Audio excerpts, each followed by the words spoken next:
Sebanyak 75 dari total 321 unit gedung Koperasi Desa Merah Putih di Kabupaten Aceh Barat saat ini sedang dalam tahap pembangunan. Hal tersebut disampaikan oleh Kepala Dinas Perindustrian, Perdagangan, Koperasi dan UKM Aceh Barat Khairuzadi saat diwawancarai RRI. Ia menjelaskan pembangunan gedung koperasi tersebut dilaksanakan oleh PT Agrinas yang bekerja sama dengan pihak TNI. Program pembangunan ini bertujuan memperkuat kelembagaan koperasi di tingkat desa.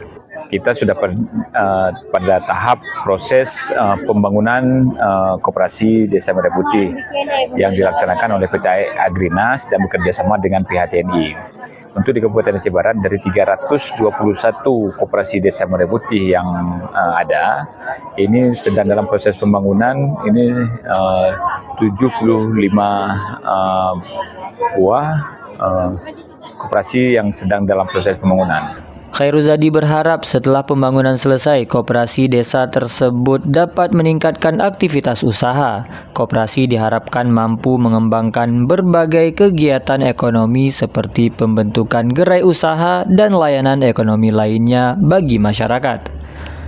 Ia juga menjelaskan bahwa penyediaan lokasi atau lahan pembangunan gedung koperasi menjadi tanggung jawab pemerintah desa.